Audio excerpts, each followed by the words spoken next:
All right, let's dive into the story of America's very first president, the one and only George Washington. But before we get into all that, I've got a question for you. Think about it for a sec. What makes a leader truly great? Is it about being the strongest person in the room, the loudest? Or is it something totally different? Let's hang on to that question, okay? So, when you think of George Washington, what pops into your head? Probably a picture like this, right? He looks super serious, kind of stern, powerful. And yeah, he was powerful for sure.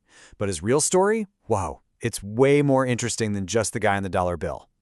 Because here's the big secret, the key to understanding this guy. His real strength wasn't about the power he grabbed, it was about the power he was willing to give away. That might sound a little weird, but stick with me, because it's a huge deal. Okay, so let's jump to his first massive test. He had to lead a brand new army in a huge fight for freedom. And when I say a massive test, I mean it was almost impossible. Look at this. On one side, you've got Washington's team, the Continental Army. They were a mess. Barely trained, hardly any supplies. Some guys didn't even have uniforms. And who were they fighting? Oh, just the British Army. You know, the best, most powerful army in the entire world. They had everything. It was like a little league team going up against the world champions. A total underdog story. And things got bad. I mean, really bad. There was this one winter at a place called Valley Forge. It was the absolute worst. Imagine this. His soldiers were freezing. They were starving. People were getting sick all around them. You got to think. It would have been so easy for them to just say, "I'm done," and go home.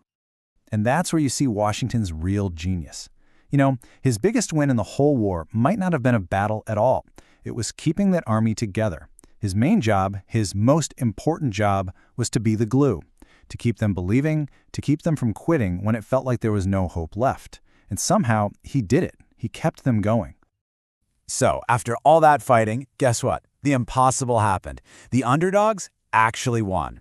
But believe it or not, winning brought a whole new challenge for Washington, maybe an even bigger one. Okay, put yourself in his shoes for a minute.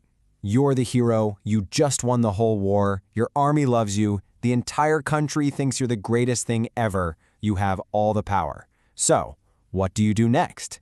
What would pretty much anyone else in history have done? Yeah, throughout history, there was a pretty clear playbook. Step 1, win the war. Step 2, take over the country. You become the new king, the new boss, whatever. That's just what you did. It's what everybody, and I mean everybody, expected to happen. But George Washington? Nope. He threw the playbook right out the window. He did something that absolutely stunned everyone. He just quit. He officially resigned as commander of the army and said, "All right, I'm going home now." To his farm. Can you even wrap your head around that? He had all that power right there for the taking, and he just let it go. He walked away. This wasn't just him being humble. It was a massive statement. By doing this, he was showing everyone loud and clear that in this new country, America, the army serves the people. It doesn't belong to one guy. That one single decision became like a cornerstone for the whole United States.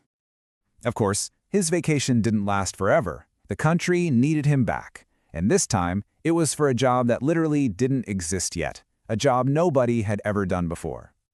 That's right. He was elected the very first president of the United States. But think about this. There was no instruction manual, no How to Be a President for Dummies book.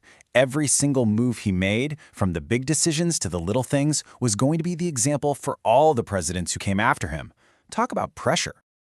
So what's one of the first things he did? He decided, hey, I can't do this all by myself. Super smart, right? He put together a team of expert advisors to help him lead. And get this, we still have that today. It's called the cabinet. It was his way of proving that the best leaders know they don't have all the answers.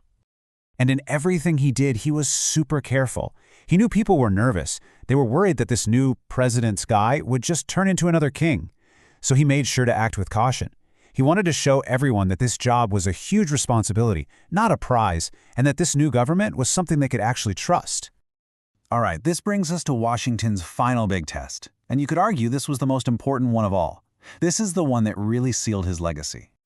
So he was president for 8 years. He got elected once, and then he got elected a second time. We call that serving 2 terms. And he was doing a great job. The country was getting on its feet.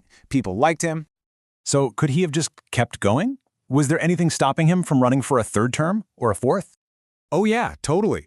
There was no rule back then that said a president had to stop. None at all. He was so popular, he probably could have stayed president for the rest of his life if he wanted to. But what did he do? You guessed it, he walked away. Again. He stepped down after his 2 terms were up to teach one final super important lesson. That power isn't meant to be held by one person forever. It's meant to be passed on, peacefully, from one leader to the next. And that idea became a tradition that stuck around for a really long time. So you see, when we look back at George Washington, he wasn't just a general, and he wasn't just a president. He was something bigger. He was a nation builder. Every single time he had a choice, take more power for himself or let it go for the good of the country, he chose the country. Which brings us all the way back to that question from the beginning. What's real power? Is it grabbing on and never letting go? Or is it having the strength to know when it's time to step aside? I think George Washington's story gives us a pretty awesome answer to that one. Thanks for tuning in.